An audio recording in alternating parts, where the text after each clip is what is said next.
Blackstone अगरबत्ती।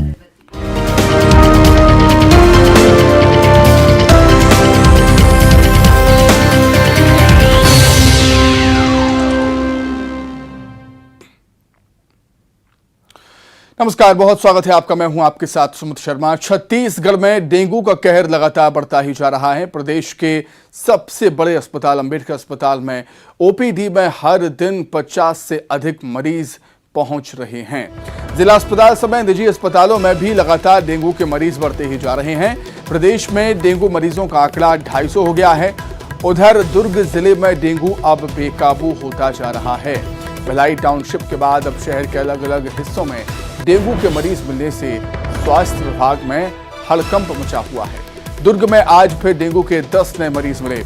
ये सभी मरीज शहर के अलग अलग इलाकों में मिले हैं। डेंगू पीड़ितों में 1 साल का बच्चा भी शामिल है। जिले में डेंगू मरीजों की संख्या 137 हो चुकी है। वहीं 24 लोगों का इलाज अलग अलग अस्पतालों में चल रहा है। शहर में फॉगिंग नहीं होने और एंटी लार्वा दवाओं के छिड़काव नहीं होने से डेंगू के मच्छर तेजी से पनप रहे हैं। लोगों का कहना है कि नगर निगम की डेंगू से निपटने में नाकाम साबित हो रहा है।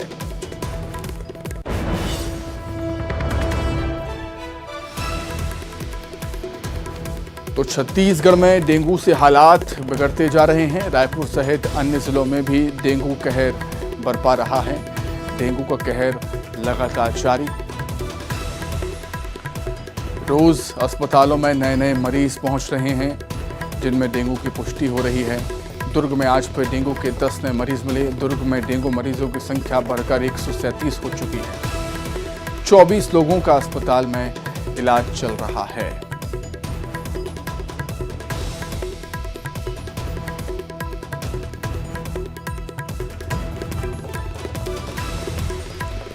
राजधानी रायपुर में क्या कुछ हालात है डेंगू को लेकर वो हम जानेंगे और सीधे रुख करेंगे हमारे सहयोगी रायपुर से युगल तिवारी इस समय जुड़ गए हैं। युगल, छत्तीसगढ़ के अधिकांश जिलों में हम देख रहे हैं कि डेंगू का कहर लगातार जारी है। जो आंकड़े निकलकर सामने आ रहे हैं उनसे यही साफ जाहिर होता है कि डेंगू अब लोगों को डराने लगा है।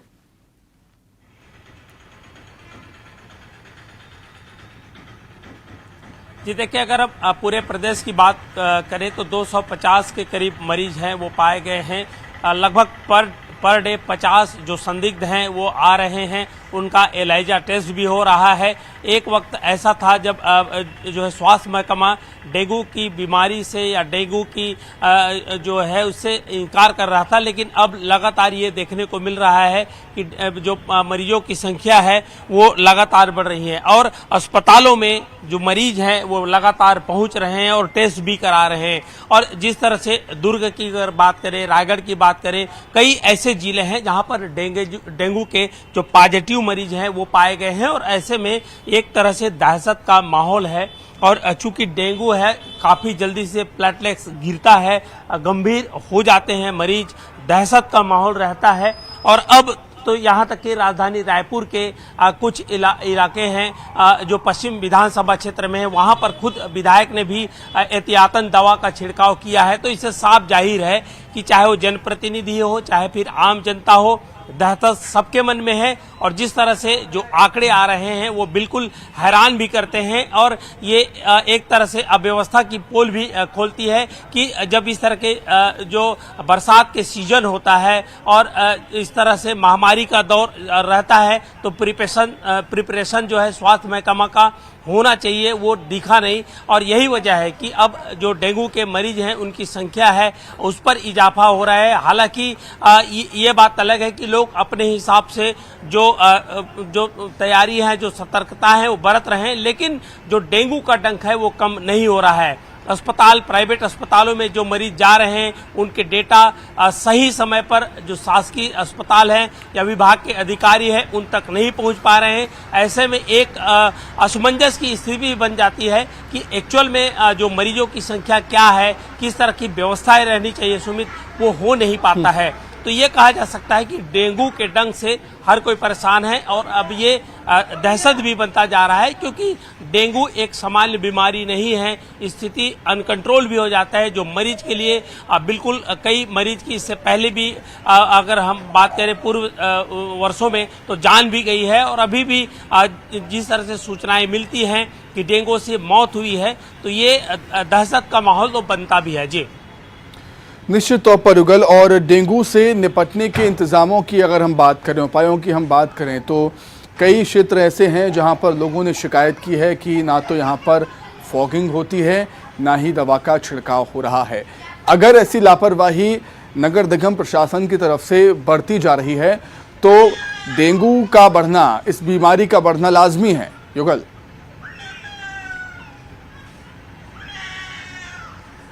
जी बिल्कुल, देखिए जैसे ही बरसात का सीजन आता है तो जल जनित जो बीमारियां हैं वो उनका प्रकोप बढ़ता है। डायरिया है, हैजा है, इसके अलावा जब मलेरिया है और उसके जो लार्वा है पनपते हैं, तो डेंगू का जो लार्वा है वो साफ पानी पे रहता है, तो जो बचबचाती नालियों पर जो मच्छर हैं वो पनपते हैं। तो इन जो फॉगिंग मशीन से अगर दवाओं का छिड़काव किया जाए, फॉगिंग मशीन चलाया जाए, तो काफ़ी हद तक जो मच्छर है उसके नियंत्रण आता है। इससे पहले एक वक्त था जब नालियों में जो आयल इस्तेमाल किया जाता था, जला हुआ जो मोबिल है वो डाला जाता था, तो अब कहीं ये देखने को नहीं मिलता है। ग्रामीण अंचलों में चूंकि काफी मलेरिया का प्रकोप रहता है, तो ऐसे में वहां मच्छरदानी का वितरण किया जाता था। लेकिन अब वर्षों से ये सब जो औपचारिकताएं बनकर रह गई हैं, हो नहीं पा रहा है। स्वास्थ्य महकमे को, इसके साथ साथ नगरीय निकाय को, ग्रामीण क्षेत्र हैं, ग्राम पंचायत को, सभी को तैयारी पहले से करनी चाहिए और ताकि कंट्रोल इस पर हो सके। लेकिन देखिए शहर है, राजधानी रायपुर में भी डेंगू की शिकायत लगातार मिल रही है। इसके अलावा प्रदेश के कई जिले हैं जहां लोग डेंगू के चपेट में हैं। तो ये कहा जा सकता है, ये हमारी जो अदूरदर्शिता को दर्शाता है। अगर हम पहले तैयार होते तो इस तरह की स्थितियां नहीं आती, नौबत नहीं आती। ठीक है। दुर्ग में क्या कुछ हालात हैं डेंगू को लेकर, वो हम जान लेंगे। दुर्ग से हमारे सहयोगी मिथिलेश ठाकुर हमारे साथ जुड़ गए हैं दुर्ग से। मिथिलेश, डेंगू को दुर्ग का हॉटस्पॉट कहा जाए तो गलत नहीं होगा, क्योंकि डेंगू के सबसे ज्यादा मरीज यहीं से निकलकर सामने आ रहे हैं। क्या कुछ हालात आप देख रहे हैं मिथिलेश डेंगू को लेकर, और डेंगू से निपटने के क्या कुछ इंतजाम दुर्ग में आप देख रहे हैं?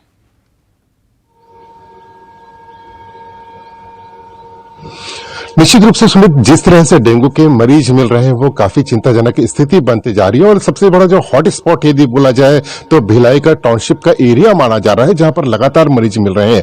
24 घंटे के भीतर में 10 मरीज मिले हैं, जिसमें 4 जो है वो भिलाई टाउनशिप के ही हैं। लेकिन सबसे बड़ी चिंताजनक और बड़ी बात यह है कि जो जिस तरह से एक क्षेत्र प्रभावित हो रहा था, अब वो अलग अलग स्थानों से भी मिल रहे हैं। तो करीब 6 मरीज जो है वो अलग अलग स्थानों से मिले हैं। तो ये जो जरूर चिंता का विषय है। कुछ दुर्ग शहर का मिला है, कुछ आशीष नगर का है, कुछ कोहका का है। यदि एनालिसिस किया जाए तो जो मरीज मिले हैं वो चारों दिशाओं से मिले हैं। तो ये एक चिंताजनक विषय हो सकता है, क्योंकि हर जिस जगह में डेंगू हुआ है वो वहां के आसपास के लोग और इफेक्टेड हो सकते हैं। तो नगर निगम और बीएसपी प्रबंधन को बेहद ध्यान देने की आवश्यकता है, क्योंकि वर्ष 2018 में जब हमने देखा था कि डेंगू लगातार अपने पांव पसार रहा था, करीब 5000 लोग इससे इफेक्टेड हुए थे, 50 से अधिक लोगों की जान चली गई थी। उस समय भी आगाह किया जा रहा था कि वहां पर गंदगी पसरी हुई है, वहां पर झाड़ियां हैं, बड़े बड़े भवन है जिसको डिसमेंटल नहीं किया गया, और यही वजह है कि डेंगू पनप सकता है। और वो एकाएक इतना बढ़ा कि उसको संभालना मुश्किल हो गया था। प्रशासनिक जो कसावट होनी चाहिए वो कसावट कहीं नजर नहीं आती है। पहले भी अभी हम कुछ 20 दिनों पहले हम ये बात कर रहे थे कि प्रशासन काफी लापरवाह नजर आ रहा है। जिस तरह से दावे किए जाते हैं वो दावे खोखले साबित हो रहे हैं। और देखिए एक के बाद एक आज 137 मरीज जो है भिलाई में सामने आ चुके हैं। प्रशासन अब जागा है, लोगों के घरों घरों जाकर सर्वे किया जा रहा है। करीब 1800 घरों में सर्वे किया गया है। बताया जाता है कि 139 लोगों के घर में डेंगू के लार्वा मिले हैं। तो अब 139 घरों में जो लार्वा मिले हैं वो आप अंदाजा लगा सकते हैं कि वो कितने घातक हो सकते हैं। इसमें लोगों को भी जागरूक होना पड़ेगा कि अपने घर के आसपास में यदि कोई गंदगी पसरी हुई है, कहीं पानी लंबे समय से भरा हुआ है तो उसको खाली करवा दें। और यदि कोई बुखार जैसे कोई सिम्टम्स आते हैं तो तत्काल अपने खून की जांच करवाएं और चिकित्सक से मिलें। जी बिल्कुल, निश्चित तौर पर सावधान रहने की भी है जरूरत। बहुत धन्यवाद मिथिलेश, बहुत धन्यवाद आपका युगल। आगे बढ़ेंगे, रायपुर से खबर है, सीएम भूपेश बघेल आज युवाओं को बेरोजगारी भत्ता देंगे। 1,29,886 युवाओं को बेरोजगारी भत्ता देंगे सीएम भूपेश बघेल। 34,55,65,000 रुपए की राशि ट्रांसफर की जाएगी। ITI में ट्रेंड 84 लोगों को नियुक्ति पत्र भी देंगे सीएम भूपेश बघेल।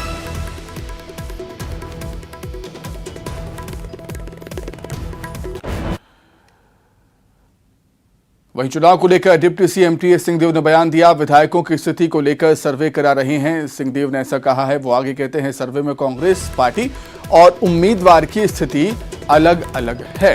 कांग्रेस सरकार के काम से लोग खुश हैं, सरकार की स्थिति तो ठीक है लेकिन बीजेपी भी मजबूत है, ये बात भी कही है डिप्टी सीएम टीएस सिंहदेव ने।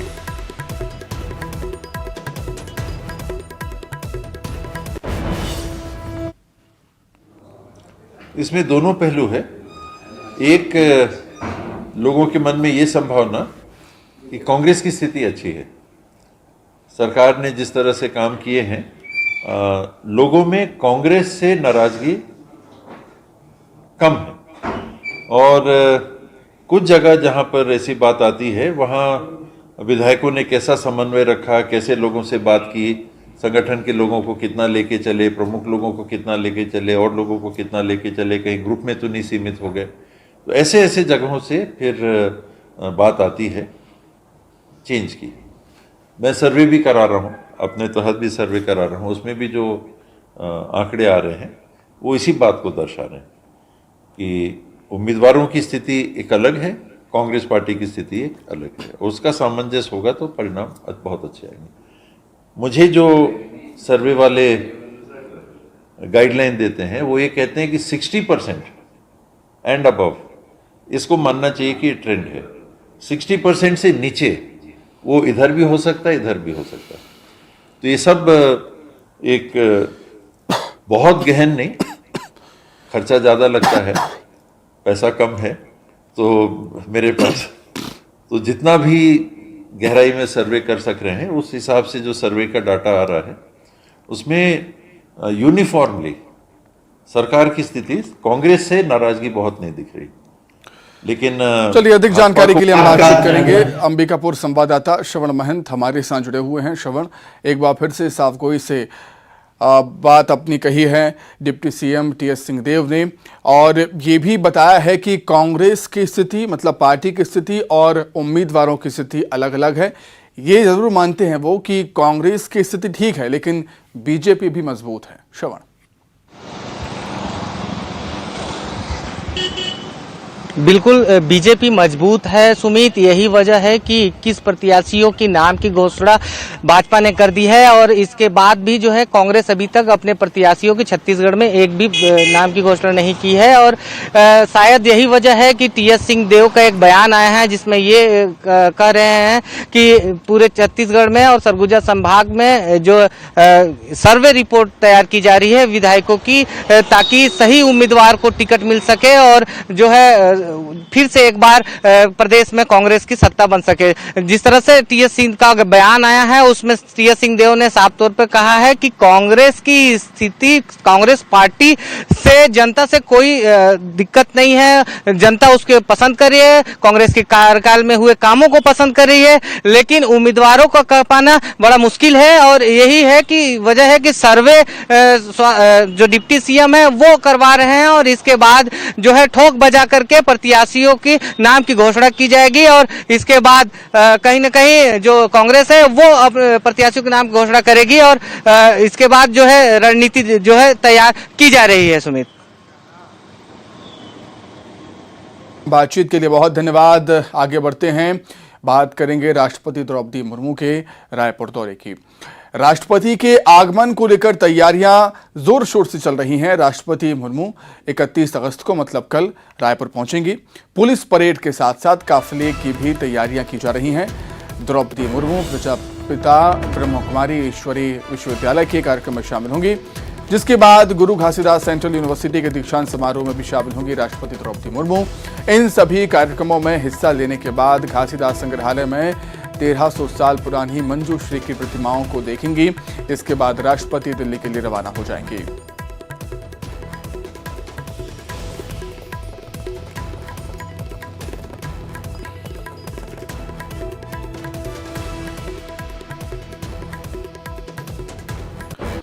महासमुंद से बड़ी खबर है। बेकाबू होकर तालाब में गिरी है कार। हादसे में कार सवार की मौत हो गई है। कार सवार 2 लोग बाल बाल बच गए।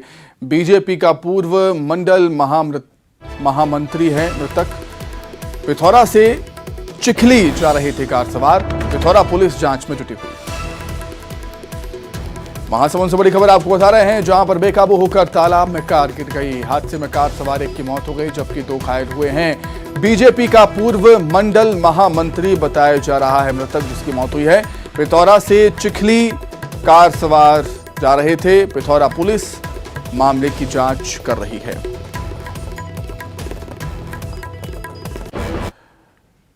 रक्षाबंधन के त्योहार को लेकर रायपुर सेंट्रल जेल में भी हलचल देखी जा रही है, लेकिन कोरोना काल से लगा प्रतिबंध बैन इस बार भी जारी है। ऐसे में जेल पहुंचने वाली बहनों को अपने भाई से मिलने तो नहीं दिया जा रहा, लेकिन वैकल्पिक इंतजाम किए गए हैं। जेल प्रशासन ने गुलाबी डिब्बों में राखियों को इकट्ठा किया है और बहनें लिफाफे में राखी और पत्र रख रही हैं। खत के जरिए बहनें अपनी भावनाएं जाहिर कर रही हैं।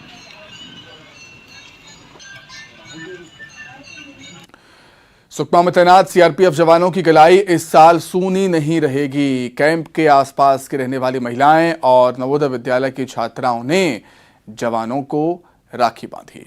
इस मौके पर कई जवान अपनी बहनों को याद कर भावुक हो गए और उनकी आंखों से खुशी के आंसू छलक पड़े।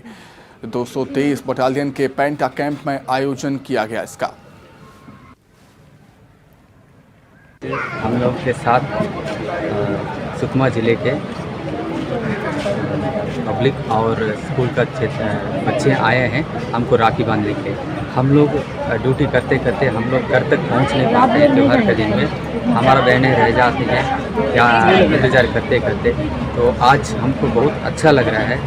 ये ग्रामीण लोग और बच्चे आके हमको राखी बांधा है, हमको अपना भाई माना है और अपना परिवार का मेंबर समझा है। तो इसलिए बहुत बहुत धन्यवाद। और इनका सुरक्षा, देश की सुरक्षा के साथ इनका भी सुरक्षा हम अच्छे से करवाएं। सूरजपुर में 2 पक्षों में विवाद सुलझाने गई पुलिस पर ही हमला हो गया। हमले में 4 पुलिसकर्मी घायल हुए हैं। एक की हालत गंभीर है। घायलों को अंबिकापुर रेफर किया गया उपचार के लिए। बसदेई के खड़गवा गांव का ये मामला बताया जा रहा है, जहां पर 2 पक्षों में विवाद हुआ था। विवाद को सुलझाने के लिए पुलिस की पार्टी वहां पर पहुंची, लेकिन पुलिस कर्मियों पर ही हमला हो गया। हमले में 4 पुलिसकर्मी घायल हुए हैं। एक की हालत गंभीर बताई जा रही है।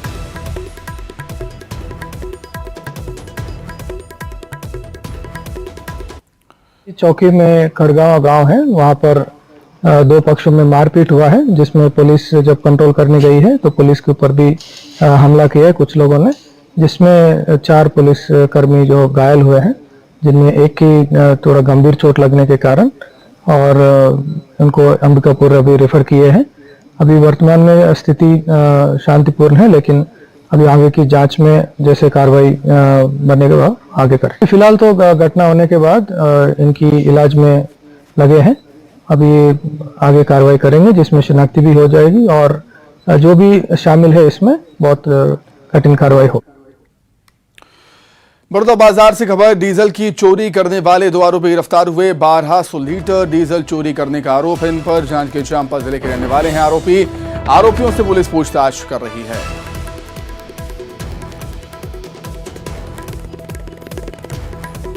बड़ौदा बाजार से खबर, जहां डीजल की चोरी करने वाले 2 आरोपी गिरफ्तार हुए।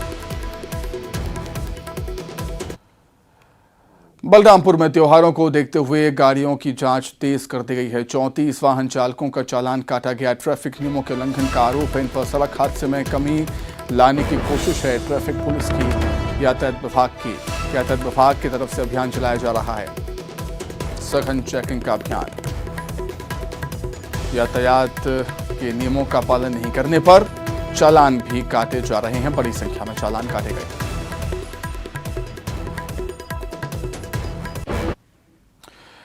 पेंड्रा के गुजरिया इलाके में हाथियों का उत्पात लगातार जारी है। घरों और फसलों को हाथी नुकसान पहुंचा रहे हैं। हाथियों ने किसानों के घर में रखे अनाज को भी चट कर दिया, खा गए।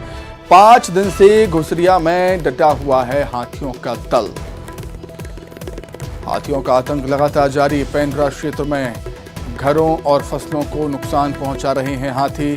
फसलों को चौपट करते हैं और घर में रखा अनाज चट कर जाते हैं। वहीं बलरामपुर के सोहनत गांव में भी हाथियों का उत्पात लगातार जारी है। हाथियों ने 4 घरों को तोड़ दिया, घर में रखे अनाज को भी खा गए, फसलों को भी काफी नुकसान पहुंचाया।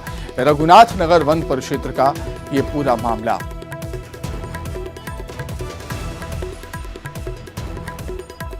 तो पेंड्रा बलरामपुर इलाके में हाथियों का आतंक लगातार जारी। 4 घरों को तोड़ दिया है हाथियों ने, फसलों को चौपट कर दिया, घर में रखे अनाज को भी हाथी खा गए हैं।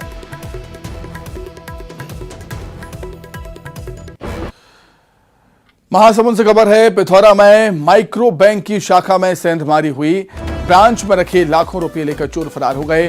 दीवार तोड़कर चोरों ने घटना को अंजाम दिया है। सीसीटीवी खंगालने में जुटी हुई है पिथौरा पुलिस।